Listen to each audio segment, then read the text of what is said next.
मराठी, तुमचा विश्वास आमची ताकद। एकीकडे ऐन शेतीच्या मशागतीचे दिवस सुरू असताना शेतकऱ्यांना डिझेलसाठी वणवण भटकावं लागतंय। शेतकरी रात्रभर पेट्रोल पंपावर लाईनी लावून उभा आहे, पण दुसरीकडे याच हतबल शेतकऱ्यांच्या डोळ्यात धूळ फेकत पेट्रोल पंप चालकांचा काळा बाजार सुरू असल्याचा धक्कादायक प्रकार समोर आलाय। बुलढाणा जिल्ह्यातील रायपूर येथील इंडियन ऑइलच्या पेट्रोल पंपावर काल रात्री उशिरा शेतकऱ्यांनी एका मोठ्या काळा बाजाराचा पर्दाफाश केला। देशात इंधनाचा तुटवडा असल्याने जिल्हा प्रशासनाने ड्रम किंवा कॅनमध्ये डिझेल देण्यास सक्त मनाई केली आहे। शेतकऱ्यांना हक्काचं डिझेल नाकारलं जात असताना काल 30 मेच्या रात्री या पंपावर चक्क लाईट्स बंद करून एका स्कॉर्पिओ वाहनात 500 ते 600 लिटर क्षमतेच्या ड्रम आणि कॅनमध्ये बेकायदेशीरपणे डिझेल भरलं जात होतं।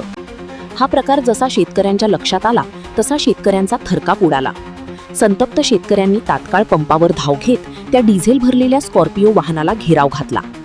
आम्हाला शेतीसाठी डिझेल का नाकारता आणि यांना रात्रीच्या अंधारात बेकायदेशीरपणे ड्रममध्ये डिझेल कसं मिळतं, असा जाब शेतकऱ्यांनी पंपचालकाला विचारला।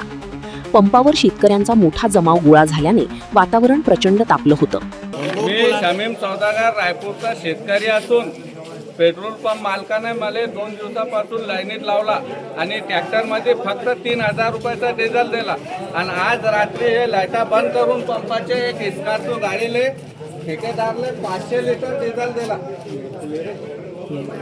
500 लिटर डिझेल एक स्कॉर्पिओ गाडीमध्ये भरून दिला आणि माझी मागणी आहे का पेट्रोल मालकाविरुद्ध गुन्हा दाखल झाला पाहिजे। हे अवैध तरीकेने साठा वाटप करून राहिला, साठेखोर लोकांना डिझेल पुरवून राहिला, शिल्लक किमतीनं डिझेल विकू राहिला। विशेष म्हणजे नदी आणि नाले खोलीकरणाच्या नावाखाली हे डिझेल नेलं जात असल्याचं सांगितलं जातंय। पण धक्कादायक बाब म्हणजे रात्रीच्या अंधारात डिझेल नेणाऱ्या या लोकांकडे जिल्हा प्रशासन किंवा बुलढाणा तहसील प्रशासनाची कोणतीही अधिकृत परवानगी नव्हती। घटनेची माहिती मिळताच रायपूर पोलिसांनी तात्काळ घटनास्थळी धाव घेतली।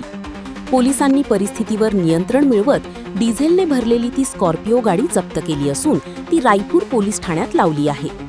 सध्या या प्रकरणाचा तपास सुरू आहे। आता प्रश्न असा निर्माण होतोय की नियम फक्त गरीब शेतकऱ्यांसाठीच आहेत का? प्रशासनाचे आदेश धाब्यावर बसून रात्रीच्या अंधारात काळा बाजार करणाऱ्या या पेट्रोल पंप चालकावर आणि विनापरवानगी डिझेल नेणाऱ्यांवर जिल्हा प्रशासन आणि रायपूर पोलीस काय कडक कारवाई करणार, की नेहमीप्रमाणे हे प्रकरणही दाबण्याचा प्रयत्न होणार? याकडे आता संपूर्ण जिल्ह्याचं लक्ष लागलंय। ब्युरो रिपोर्ट, लोकप्रिय मराठी न्यूज, बुलढाणा। अशाच ताज्या आणि वेगळ्या घडामोडींसाठी पाहत रहा लोकप्रिय मराठी न्यूज।